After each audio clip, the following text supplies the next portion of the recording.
तो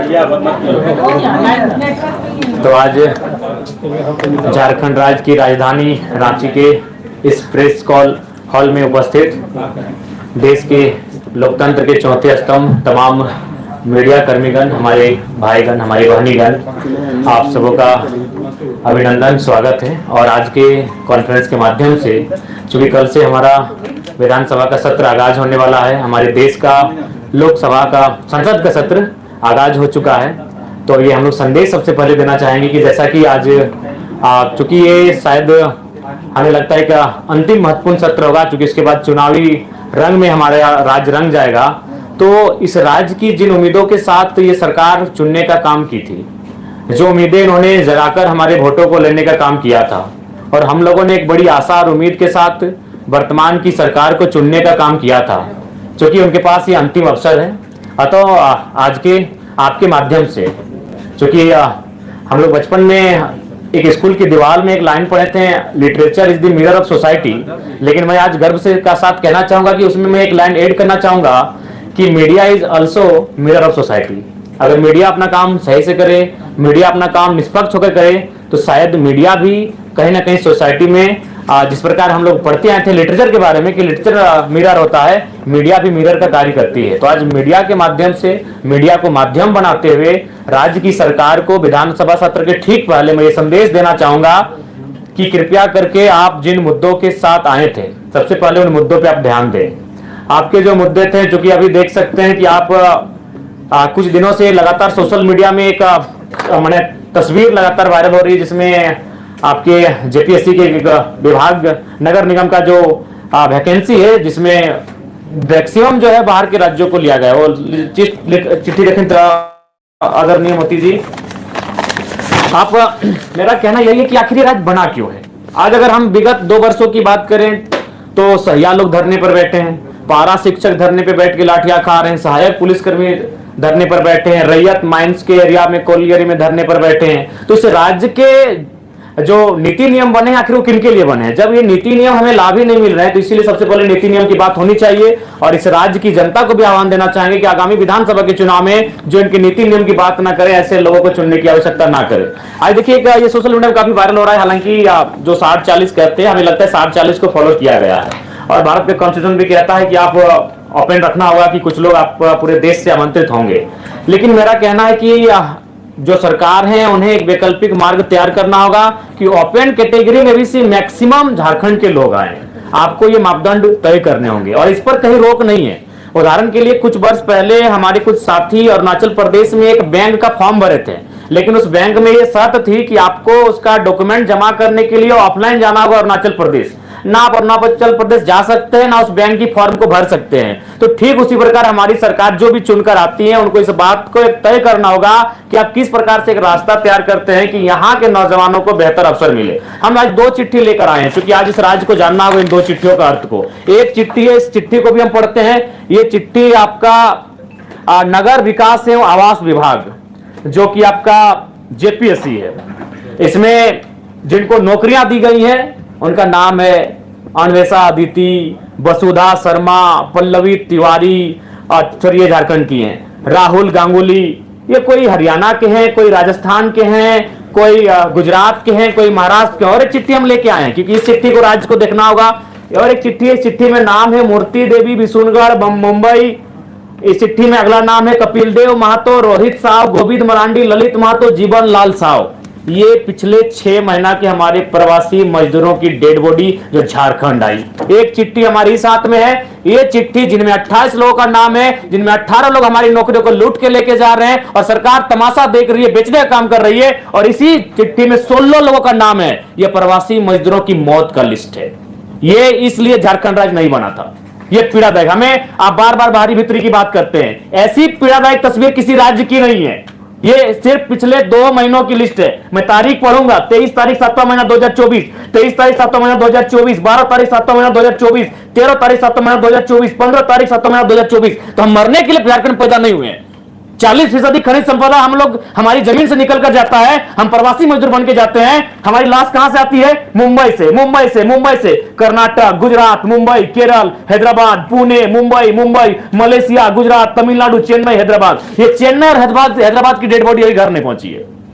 4 दिन हो चुके हैं, 4 दिन हो चुके हैं। ये चेन्नई और हैदराबाद की डेड बॉडी अभी तक घर नहीं पहुंची है। मैं आपके प्रेस कॉन्फ्रेंस को कहते कहते मेरे कंठ सूख रहे हैं, मैं भावुक हो रहा हूं। इस दिन के लिए शहीद निर्मल महतो ने कलेजे में गोली नहीं खाई थी, इन लोगों के लिए कलेजे में गोली नहीं खाई थी। इनसे हमारी कोई आपत्ति नहीं है, जो जिनका नाम इस लिस्ट में है। हमें आपत्ति सरकार से है। हमने इस लिस्ट के लिए, इस चिट्ठी के लिए हमने सरकार नहीं बनाया था। हमने इस लिस्ट के लिए झारखंड अलग नहीं किया था। हमने इसे रोकने के लिए झारखंड राज्य अलग किया था। ये 16 डेड बॉडी, ये कुछ ही महीनों का रिकॉर्ड कार्ड है। अगर हम आगे बढ़ेंगे तो और दर्दनाक तस्वीर सामने आएगी। पहले सरकार देख रहे हैं कहां कल्पना मैडम जाके प्रवासी मजदूर वापसी आए हैं, उनको लेकर जश्न मना रही है। अरे वो तो जिंदा है, जो लोग मर गए हैं इनकी डेड बॉडी पहले वापस कीजिए।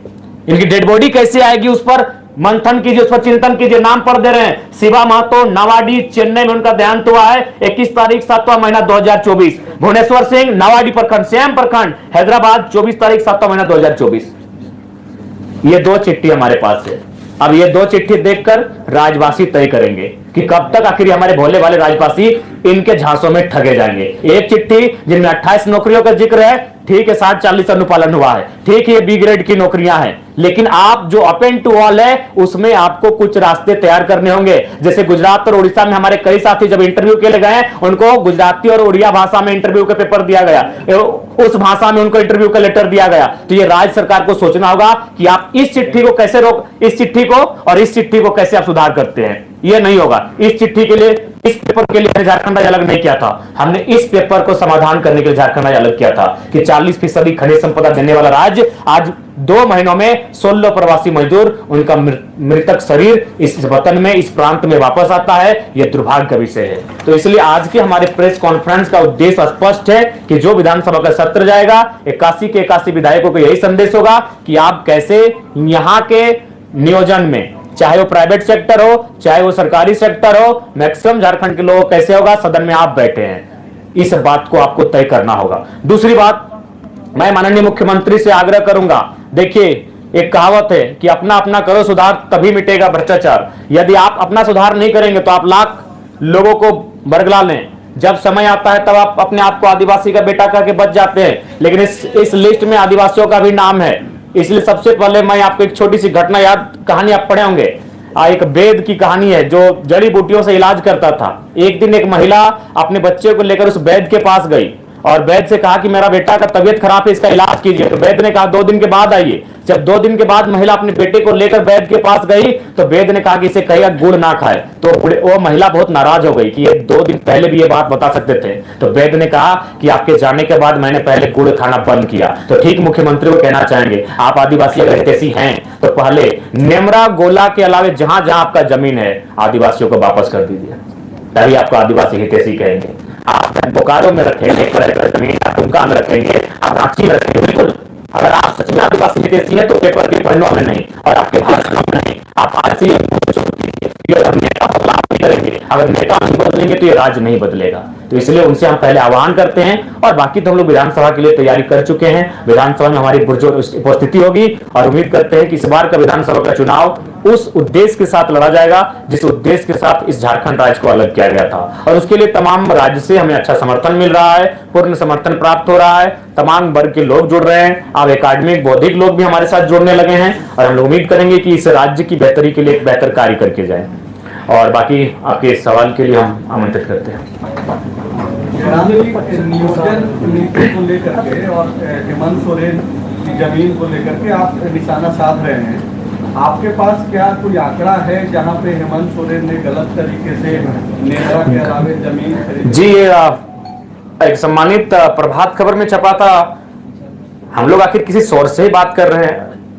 अगर हम गलत हैं तो फिर उस अखबार पे आपको फटकार लगानी होगी। ये बोकारो का मामला है। प्रभात खबर का प्रेस कॉन्फ्रेंस छोड़े आपके पास कोई? जी, हमारे पास तमाम सबूत हैं। उसके लिए आप हमारे साथ चलें, एसटीएम ऑपरेशन के साथ आपके साथ हम लोग खड़े रहेंगे। अच्छा, नियोजन नीति को लेकर के एक बातचीत सदन में हेमंत सोरेन ने कही थी मुख्यमंत्री रहते हुए कि भले ही 60-40 का ये चल रहा है, लेकिन प्रयास रहेगा कि 80% जो लोग हैं वो झारखंडी लोगों तो कैसे करेंगे आप? नहीं, वही मैं आपसे जी, उसके लिए हम लोग सुझाव देना चाहेंगे कि जिस प्रकार से BC1 BC2 का आपने कैटेगराइज किया है, सेंट्रल लिस्ट में OBC है और जब वो राज्य में आता है तो BC1 BC2 बन जाता है। तो एक सुझाव हमारा रहेगा कि आप जनरल 1 और जनरल 2 में परिभाषित करें। आप 60-40 के बाद जो 20 आएगा उसको जनरल 1 में रखें और बाकी जो अगला 20 आएगा उसको जनरल 2 में रखें। जनरल 1 में ये शर्त रखें कि इसमें जो भी भरेंगे वो झारखंड के ही भरेंगे और उनका आधार होगा कि खतियान के आधार पर आपकी जो आवासीय प्रमाण पत्र निर्गत होंगे, आपके जाति प्रमाण पत्र निर्गत होंगे, झारखंड से निर्गत होंगे। और उसके बाद जो आप जनरल 2 रखेंगे जिसमें बाकी 20 बचेगा उसमें आप पूरे हिंदुस्तान को आमंत्रित कीजिए। बात ये बताइए कि आप आंदोलनकारी को है नहीं, नेता है, चुनाव लड़ने जा रहे हैं जी। ये जो कुछ नाम जो सार्वजनिक कर रहे हैं जिनको नौकरी मिली है जो बाहर के हैं, सुरक्षा का मसला आता है क्योंकि स्थानीयता यहाँ का बहुत बड़ा मुद्दा है, गंभीर मुद्दा है, सेंसिटिव इशू है। जी, झारखंड के लोग बहुत सरल होते हैं। मैं उदाहरण दे रहा था, मैंने कहा कि उनसे हमारी कोई बैर नहीं है, हमें उस सिस्टम से आपत्ति है कि आप हमारी बॉडियां प्रदेशों से वापस आएंगी और हमारे हिस्से की नौकरियों का किसी और को बांटेंगे, इससे लेकर हमें आपत्ति है। जयराम जी, आपके केंद्रीय पदाधिकारी 5-5 लाख रुपए लेकर टिकट पार्टी का काम करें, क्या कहेंगे? देखिए, अगर आप प्रमाण देंगे तो अगले ही दिन उनको सस्पेंड कर देंगे। जी, मैंने आपसे सवाल किया है, आप जी। बताइए। देखिए, इसके लिए हम लोग भी सुने हैं, ये चर्चाएं हम तक आई हैं और ऐसी चीजों से आप इनकार भी नहीं कर सकते हैं, इनमें सत्यता है। हम लोग भी इस पर लगातार इंटरनली जांच कर रहे हैं। अगर ऐसे लोग सामने आएंगे और अगर प्रमाण हो जाएगा तो उनको हम लोग अपने संगठन से बाहर करेंगे। आपको विदेशों से भी फंड आ रहे हैं, उसके बारे में कुछ बताएं। जी, हम आप जब बोलेगा हम सार्वजनिक कर देंगे। अगर अभी समय दीजिएगा तो मेरा फोन पे सामने विदेशों से आए हैं, 1 रुपए से लेकर 10,000 20,000 तक आए हैं। वो प्रवासी मजदूर जो दुबई, कुवैत, मलेशिया में रहते हैं। आप चाहे तो मेरा फोन ले लें, हम आपको पासवर्ड भी दे देते हैं। मेरा आखिरी सवाल है, कितनी सीटों पे आप चुनाव लड़ेंगे इस विधानसभा में? देखिए, हम लोग मैक्सिमम सीटों पे चुनाव लड़ेंगे। पिछले बार हम लोग कहते 55, लेकिन जब हम लोग पलामू प्रमंडल का दौरा किए तो वहां भी 2-3 सीटें ऐसे दिखी जहां हम लोग को आसार दिखे। तो लिहाजा हम लोग की जैसे जैसे समय बीतेगा हमारी सीटों की संख्या बढ़ेगी। क्या बीजेपी ने 7 से 8 सीटें आपको ऑफर की हैं? देखिए, आप 2 विधायकों को मंत्री बनाने का ऑफर। देखिए, सबसे पहली बात, हमने तो ये नहीं कहा था बीजेपी, हमने तो अपने भाषण में स्पष्ट कहा था कि हाँ ये सत्य है। ये तो हमने कई बार कहा है कि हाँ ऑफर था, लोकसभा में भी था। लेकिन संगठन महामंत्री जो है वो सिर्फ जो है वो भाजपा में है। अरे ठीक है, हम इस बार महासचिव, संगठन महामंत्री ऑब्लिक महासचिव, संगठन महामंत्री का जिक्र किया। देखिए, हम लोग भी मनुष्य हैं, आप भी मनुष्य हैं, कुछ शब्दों में त्रुटियां हो जाती हैं। जैसे अभी बातों ही बातों में हमारे आदरणीय बड़े भाई ने सजेस्ट किया कि हमें उनका अगली बार से हम कोशिश करें उनके राज्य के बारे में बताएंगे, उनके नाम को हम गोपनीय रखेंगे। हम लोग चलते चलते सीख लेते हैं, तो लिहाजा महामंत्री ऑब्लिक महासचिव। अच्छा, सीधा जवाब आप दीजिए कि बीजेपी के किसी नेता से आप संपर्क में हैं? नहीं, संपर्क में नहीं है, हम संपर्क में नहीं है। वे लोग हमसे संपर्क में थे और फिलहाल कुछ दिनों से कटे हैं। मतलब वाया किसी के संपर्क में थे या डायरेक्ट आपसे बातचीत? नहीं, वाया संपर्क में थे, डायरेक्ट पॉसिबल नहीं है। नहीं, सरयू जी से हमारी कोई बात नहीं हुई, ना कोई बात। चुनाव में कोई डील नहीं होगी? नहीं, बिल्कुल भी नहीं होगी। अगर वो नेतृत्व स्वीकार करते हैं, आपका एक शर्त था कि आपका नेतृत्व स्वीकार करें, अगर सरयू राय अगर आपका नेतृत्व स्वीकार कर लेते हैं तो क्या थर्ड मोर्चे की संभावना बनती है? देखिए, वो काफी आयु में हमसे वृद्ध है, तो हम चाहेंगे कि वो जहाँ बेहतर हैं और हम लोग लगता है कि शायद उस तरह से हमारे जो युवा हैं, पता नहीं उनके साथ फिट बैठेंगे कि नहीं, तो उस पर कभी बातचीत हुई नहीं और हम लोग उस पर बातचीत भी नहीं किए हैं। हम लोग अपने स्तर से अपने आप को बेहतर कैसे करें इस पर काम कर रहे हैं। विधानसभा चुनाव में क्या किसी पार्टी के साथ आप गठबंधन करेंगे? क्योंकि नहीं, हम लोग चुनाव फ्रेश लड़ेंगे और बिल्कुल अपने सिद्धांतों के साथ लड़ेंगे। मतलब ये तय है कि आप नहीं किसी से गठबंधन करेंगे? जी भैया, संजय भैया हैं क्या? दिख नहीं रहे? जी भैया, ये पूरी तरह तय है कि हम लोग चुनाव बिना किसी गठबंधन के लड़ेंगे। अच्छा, ये जो बहुत बड़ा फैसला आज आया है सुप्रीम कोर्ट का, जी 25 साल से लंबित मामला था, जिसमें यह फैसला दिया गया है राज्यों के हित में और बोला गया है कि खनिज युक्त जमीन पर जो है राज्य अब टैक्स लगा सकता है। पहले जो रॉयल्टी की व्यवस्था थी उसके अलावा टैक्स का जो है आज सुप्रीम कोर्ट ने फैसला सुनाया है, इसको किस तरीके से? देखिए, अगर राज्यों की खनिज पर अगर राज्य को भागीदारी मिल रही है या फिर राज्य को नियंत्रण देने की बात कही जा रही है तो ये स्वागत योग्य है। क्योंकि देखिए, दिल्ली में बैठे लोग नहीं समझ पाते हैं राज्य की समस्या को, और ये मनमानी होती है दिल्ली में बैठे। लेकिन अगर ये सुप्रीम कोर्ट का फैसला आया है तो इसका स्वागत है। हम चाहेंगे इस फैसले बिल्कुल और बेहतर से बेहतर ऐतिहासिक फैसले आए। हम तो चाहेंगे कि धीरे धीरे अगर आप इस देश की इकोनॉमी को एक आम व्यक्ति तक लेकर जाना चाहते हैं तो बकायदा खनिजों पर उनकी मालिकियत का अधिकार दे दे। इधर आप कल दिल्ली भी गए थे? जी, हमारे जो वरीय उपाध्यक्ष महोदय हैं वो अस्वस्थ हैं, हम लोग रांची मिलने आए थे। पता चला वो दिल्ली चले गए, हम लोग भी चले गए, लेकिन काफी कॉन्फिडेंशियल उनका इलाज चल रहा है, नहीं मिल पाए। तो हम पहले दुआ करेंगे, प्रार्थना करेंगे वो जहां है, जिस हाल में है, मजबूत रहे और स्वस्थ होकर जल्दी वापस आए। तो क्या उनको अभी विधानसभा चुनाव में सिल्ले से उतारेंगे? देखिए, ये तो हमारे संगठन का फीडबैक तय करेगा, ये जनता का भी फीडबैक जो सर्वे टीम करने जाएगी वो तय करेगी, स्क्रीनिंग कमेटी के पास जो रिपोर्ट पहुंचेगी वो तय करेगी, संसदीय बोर्ड तक जो आएगी वहां तय होगी। इस बार थोपे हुए लीडर नहीं दिए जाएंगे, और ना ही केंद्र अध्यक्ष जिनसे उनकी मित्रता है, गहरी मित्रता है, और कोई उनके फेवरेट हैं, उनको हम मैदान में उतार देंगे। ऐसा भी भूल हम लोग नहीं करेंगे। नहीं, अभी कहीं किसी का तय नहीं हुआ है, मेरा खुद का तय नहीं हुआ है कि हम लोग कहां से चुनाव लड़ेंगे। किसी और से भी बातचीत चल रही है क्या? जी, बातचीत तो हो रही है, और बहुत सारे प्रत्याशी, एक विधानसभा में काफी प्रत्याशी है जो अपनी दावेदारी को प्रस्तुत भी कर रहे हैं। लेकिन लोकसभा चुनाव में देवेंद्र नाथ महतो का परफॉर्मेंस किस तरह से देखते हैं आप? जी, बढ़िया रहा, हमारे सभी प्रत्याशियों का परफॉर्मेंस बढ़िया रहा। रांची रहे, हजारीबाग रहे, धनबाद रहे। तब तो उनकी दावेदारी बनती है। देखिए, दावेदारी संगठन के वोट है, वोट प्रत्याशी के नहीं, ये संगठन के वोट हैं, तो संगठन तय करेगी।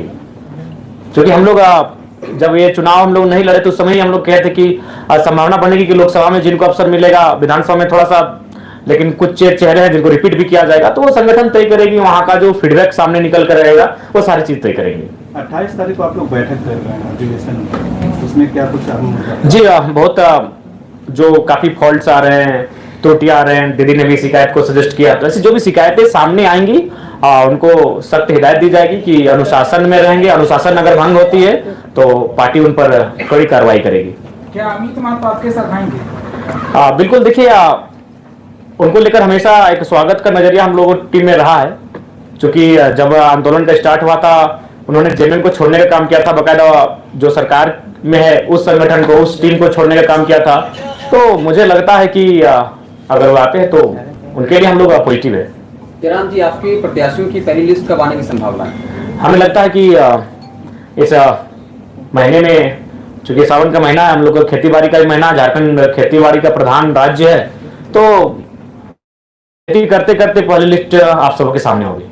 इधर सूर्य सिंह बेसरा भी एक चिट्ठी निकाले हैं, और वो भी एक अहम बैठक में जाए जिसमें आप लोगों का भी नाम है, तीसरा विकल्प, तीसरा मोर्चा की तैयारी कर रहे हैं। जी, हमारे साथी जाएंगे वहाँ, हमारे प्रतिनिधिमंडल उस बैठक में जाएंगे जो रांची को नेतृत्व करते हैं। अगर देवेंद्र जी होते तो शायद हो जाते हैं, तो ऐसी परिस्थिति में दीपक दा हैं, विराट जी हैं, बहुत सारे हैं साथी, वो जाके उस बैठक में भाग लेंगे और अपनी राय को रखेंगे। तीसरा मोर्चा की तरफ आप लोग देख रहे क्या झारखंड में? जिस तरह से दो धड़ा बढ़ चुका है, इंडिया गठबंधन हो गया, एनडीए गठबंधन। जी, हम लोग तीसरे विकल्प की ओर बढ़ रहे हैं, और अगर विचारधाराएं समान चलती हैं तो हम लोग आएंगे एक साथ। देखिए, जहां तक पार्टी के रजिस्ट्रेशन का सवाल है, अंतिम पड़ाव की ओर है, और हमें आशा है कि एक सप्ताह के भीतर हम लोग का पार्टी का रजिस्ट्रेशन नंबर अलॉटमेंट कर दिया जाएगा। कुछ त्रुटियां आई, चूंकि कुछ लोग केंद्र तक पहुंचे थे कि हमारे पार्टी का रजिस्ट्रेशन ना हो, जो कि दुर्भाग्य है। लोकतांत्रिक देश है, हमें हराइए, मैदान में उतर कर हराइए, हमें बुरी तरह हराइए, इतना बुरी तरह हराइए कि हम लोग 2029 में चुनाव लड़ने का हौसला ना रख पाए, ऐसे हराइए हमें। लेकिन आप पार्टी रजिस्ट्रेशन को डिस्टर्ब करते हैं, ये थोड़ा सा एक लोकतांत्रिक देश में उचित नहीं था। संसद में बजट पास हुआ है, झारखंड को जो कुछ मिला है, क्या आप उससे संतुष्ट हैं? नहीं, बिल्कुल संतुष्ट नहीं है। झारखंड को जो मिला है बहुत सारी खामियां हैं, और हम लोग संसद की जब आपने बात कही है तो हम जितने भी हमारे 14 नवनिर्वाचित सांसद चुन के गए हैं उनसे भी हमारा संदेश होगा कि जो झारखंड को एक विशेष राज्य दिलाने के लिए अपनी आवाज को बुलंद करें, और विशेषकर जो झारखंड के जमीन संबंधित कानूने हैं उनको लेकर अपनी आवाज को बुलंद करें। झारखंड के जो विस्थापितों के मामले हैं उनको लेकर अपनी आवाज बुलंद करें। और आपके बातों ही बातों में पता चले कि आज केंद्रीय मंत्री भी आए हैं, तो अगर उन तक हमारी आवाज नो डाउट जाएगी ही, कहीं ना कहीं उनके कानों तक जाएगी किसी न किसी माध्यम से, तो उनको हम यही कहना चाहेंगे कि आप आए हैं कोयलांचल में आपका स्वागत है, लेकिन आप कोशिश कीजिएगा कि कोयलांचल के कोयले में जो आग लगी है केवल उसको देख के मत जाइएगा, कोयलांचल के जो विस्थापित थे उनके कलेजे में जो आग लगी उसको भी देखकर जाइएगा। और सांसदों से आग्रह होगा विशेषकर जमीन कानूनों को, क्योंकि मैं 2 सालों से लगातार मैं कह रहा हूं, आज अगर मेरे घर में सबसे ज्यादा शिकायतें कहीं से आई है तो जमीन संबंधित आई है। जमीन संबंधित इसलिए आई है क्योंकि ये बिल गेट्स ने दुनिया को बताया है कि आज के डेट में सबसे बड़ी संपत्ति कुछ है तो वह जमीन है। तो इसलिए यहाँ के लोगों की जमीनों पर जोरदार लूट मची है, वही उस समय जब सीएनटी और एसपीटी की कानूनें हैं, इन कानूनों को धराशायी करते हुए लूट जब मची है, तो ऐसे में सोच सकते हैं कि आम व्यक्ति न्याय के लिए कितना संघर्ष कर रहा है। तो इसलिए मेरा मानना है कि इस राज्य को एक विशेष राज्य का दर्जा दे, इस बात की आवाज उठाई जाए, इस राज्य को संरक्षण मिले, इस बात की आवाज उठाई जाए। और आवश्यकता है, नहीं तो आज देख सकते हैं असुरी जनजाति समापन की ओर है, बिरोहरी समुदाय अपने बहुत मतलब समापन की ओर जा रहे हैं, बहुत सारे ऐसे समुदाय हैं जो लगभग नग्न हो रहे हैं। तो इसको अगर बचाना है, संरक्षण देना है, तो मुझे लगता है इस विषय पर पहल करनी चाहिए। जनाब जी, आप झारखंड बदलाव की बात करते हैं और जब झारखंड रांची राजधानी में आंदोलन का शुरुआत होता है तब आप दूरी बताकर इसको जवाब देते हैं। देखिए, सबसे पहली बात, अच्छा एक बात बताइए, हम ऐसा थोड़ी है कि कहीं हम लोग पिकनिक स्पॉट पे बैठे हैं। सबसे पहली बात, अगर रिजवान जी को कुछ होता है, मोतीलाल जी को कुछ होता है, संजय जी को कुछ होता है, मनोज जी को कुछ होता है, देवेंद्र जी को कुछ होता है, तो पूरा राज्य जानता है। लेकिन हम जहां थे वहां 3 दिनों से हाथियों का आतंक था। अगर वहां समस्याएं नहीं होती हम आते, हम समस्याओं के बीच घिरे थे। तो इसलिए सबसे पहली बात आपको इस बात को जानना होगा कि एक समय में कई आंदोलन हम लोग करते हैं। जैसे एक दिन 4 जगह हमारी टीम धरना पर बैठी थी, अब चारों जगह कहीं 7 लाख, कहीं 12 लाख, कहीं 16 लाख मौजा लेके उठी।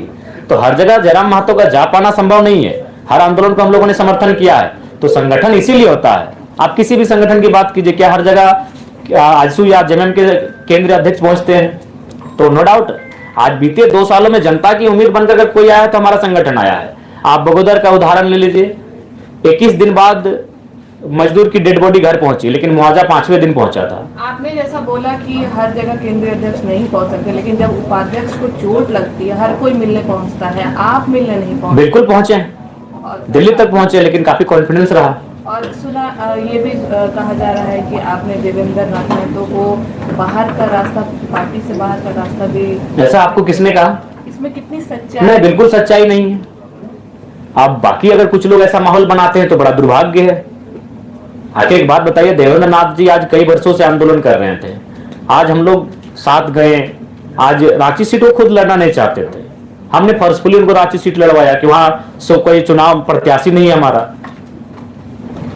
आज मान के चलिए अच्छा सम्मानजनक वोट लाए, तब लोगों की उनके निगाह पड़ी। तो ये चीजें अगर कोई कह रहा है तो हमें लगता है बहुत ही दुर्भाग्य का विषय है।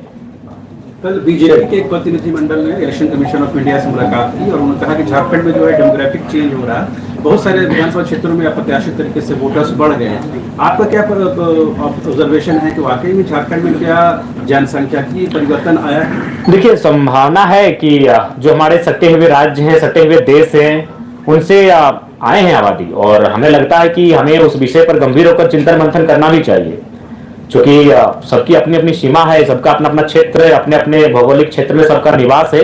तो इस बात का ध्यान होना ही चाहिए। देखिए, इस बात के लिए इसलिए मैं कहना चाहूंगा क्योंकि लोग भी इस बात को कहते हैं कि मान के चलिए कि भारत एक संवैधानिक देश है, कोई आता है, रहता है, बसता है, लेकिन मैं बार बार इस बात को कहता हूं कि अगर कोई आके यहाँ बसता है और उसके बसने से अगर हमारी जो आबादी है उस पर अगर कोई प्रतिकूल प्रभाव ना पड़े तो स्वीकार कीजिए, लेकिन अगर उस पर अगर प्रतिकूल प्रभाव पड़ता है, उनकी भाषा, संस्कृति, परंपरा, उनके, तो मुझे लगता है वहां प्रतिबंधित क्षेत्र होना चाहिए। जयराम महतो युवाओं का नेता रहा है, स्थानीय नियोजन नीति को लेकर के आगे बढ़ता रहा है, 32, 34, 36 भी करता रहा है। अब जो भाजपा के साथ जो संबंध गहरे होते जा रहे हैं, ऐसे में किसने कहा गहरे होते जा रहे हैं? अगर भाजपा से मेरे संबंध गहरे रहते तो आप जयराम महतो से आज प्रेस कॉन्फ्रेंस नहीं कर रहे होते हैं, भाजपा के सांसद से कर रहे होते। बाजार में तो खबरें इसी तरह, बाजार में बहुत सारी खबरें रहेंगी। बाजार का काम ही होता है चाय की दुकान में पान की गुमटियों में बैठना और इसी प्रकार की अटकलें लगाए जाना। अगर ऐसा संबंध मेरा गहरा होता तो दिल्ली में हमारा पहरा होता। आज आपके बीच बैठे हैं।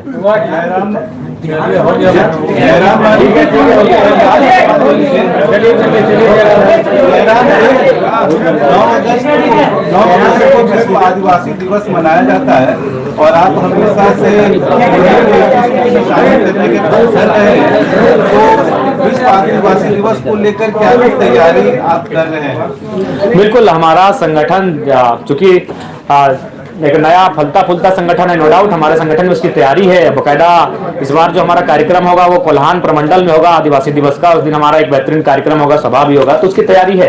जयराम जी, ये विधानसभा चुनाव मोड में आ चुके हैं, आप लोग भी चुनावी मैदान में उतर रहे हैं। कुर्मियों का वर्षों से एक मांग रहा है कि उसे आदिवासी में शामिल किया जाए, इस डिमांड पर आपकी क्या राय है? देखिए, मैंने स्पष्ट कहा है कि सबसे पहले अगर आप कुर्मियों की मांग को समझना है तो इतिहास को समझना होगा। आज अगर सबसे पहली बात है कि आज दुर्भाग्य का विषय है कि कुर्मी और एसटी इसको वर्सेस बना दिया जाता है, जबकि आप सभी जानते हैं कि अगर इस राज्य को अलग करने में पहला अगर दो कौम किसी का नाम आता है तो कुर्मी और एसटी का आता है। निर्मल महतो की वो गोली, उसकी आवाज, उसकी गूंज, उनके शरीर से बहता हुआ खून, धरती पर टपकने के बाद वो सुगंध आज तक शांत नहीं हुई है, जिस शख्स के कारण ये झारखंड राज्य अलग हुआ, आजाद हुआ। तो आज ये भ्रम की स्थिति यह कहकर बता दी जाती है कि रिजर्वेशन। सबसे पहली बात आपको जानना होगा, मैं आपको एकदम प्रैक्टिकली और लॉजिकली कहता हूँ। 1907 में टाटा की स्थापना होती है, बहुत भारी संख्या में जमीनों का अधिग्रहण होता है। उस जमीन अधिग्रहण में मैक्सिमम जमीनें कुर्मियों की होती है। उसके बाद अंग्रेज जैसे भी थे, अच्छे थे बुरे थे जो कहिए, लेकिन कुछ उनमें था बेहतर गुण। उन्होंने देखा कि अगर ऐसा चलता रहा तो ये गरीब भोले भाले लोगों की जमीन लोग लूट लेंगे। फिर वो 1908 में सीएनटी को प्रभावी रूप से लागू कर देते हैं और उसके बाद 1950 तक कुर्मियों की जमीन कोई नहीं लेता है। 1908 में जैसे सीएनटी लागू होता है, 1907 में एकदम बड़ी बेरहमी से टाटा जमीन लेती है। 1908 में सीएनटी लागू होता है, 1950 तक कोई नहीं लेता है। लेकिन फिर यही बात खलने लगती है उद्योगपतियों की कि अगर किसी का जमीन आपको लेना है तो उसको शेड्यूल से हटाना होगा, उसको नॉन शेड्यूल करना होगा, अनशेड्यूल करना होगा, तभी जमीन लेने में सुविधा होगी।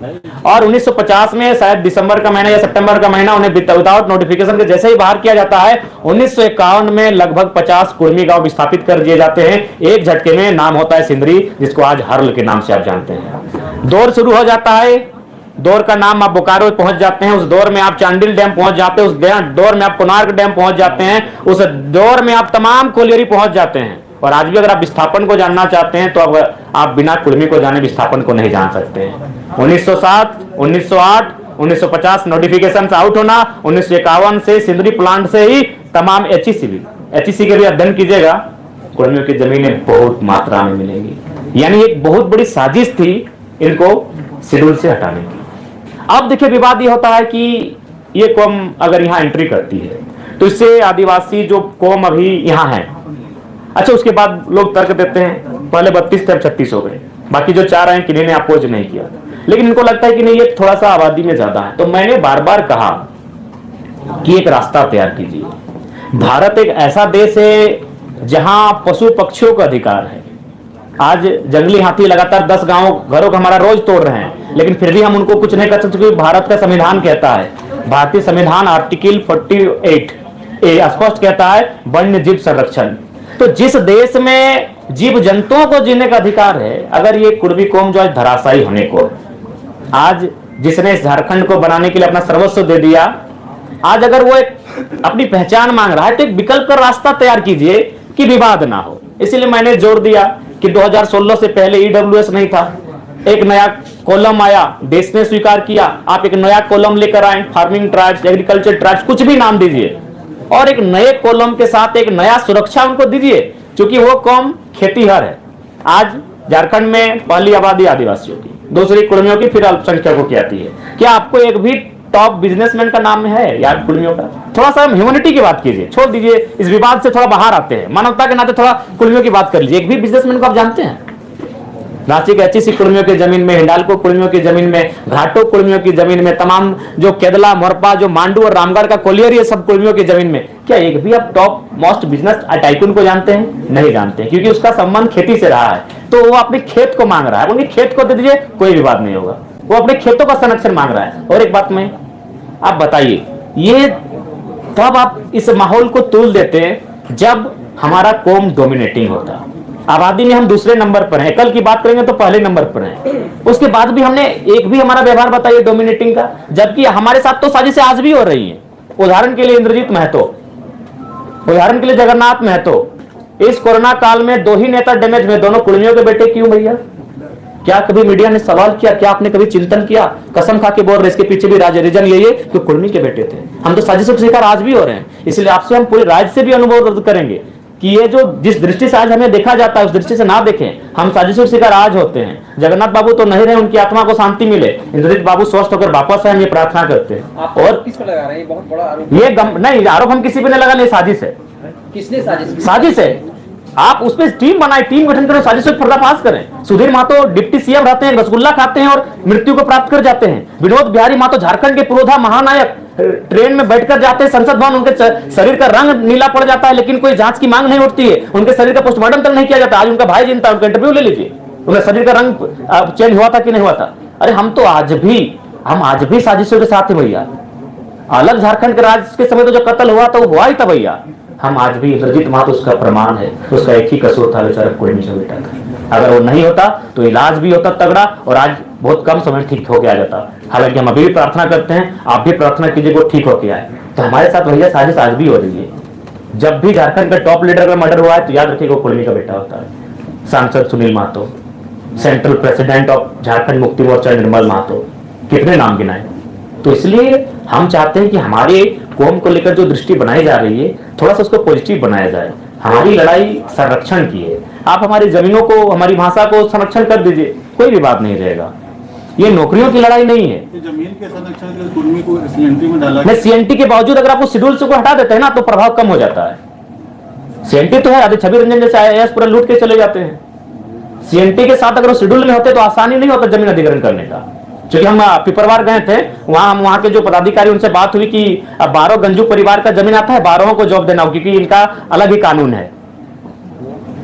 गंजू थे कि भोक्ता याद नहीं आ रहा है, और जतरा वाले, टाना भगत वाले 12 आते हैं, 12 को जॉब देना होगा। क्योंकि शेड्यूल जो होता है उनका जमीन लेने में थोड़ा सा असुविधा होता है, आसानी से जमीन का हस्तांतरण नहीं होता है, तो इसीलिए 1950 में उनको साइड किया गया। एकदम लॉजिक प्रैक्टिकल, ज्यादा कोई विवाद मत कीजिए, एकदम सीधा। 1907 में टाटा का स्थापना होना, भारी संख्या में जमीन, भारी संख्या के 15,000 एकड़, और काम कर रही है मात्र 3,000 एकड़ में। 1908 में सीएनटी का लगना, 1950 तक जमीनों का नाम लिया जाना, 1950 में इसको शेड्यूल से हटाया जाना, और 1951 में सेंद्रीय कारखाना तैयार हो जाना।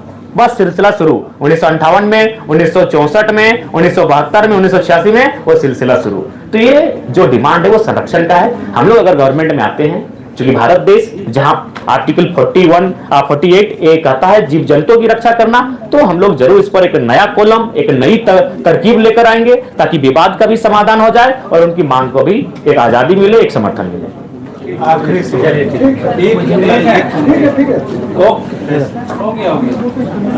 जी सर, यहाँ 1 बजे का समय था, 2 बजे के बाद सर हम माफी चाहते हैं।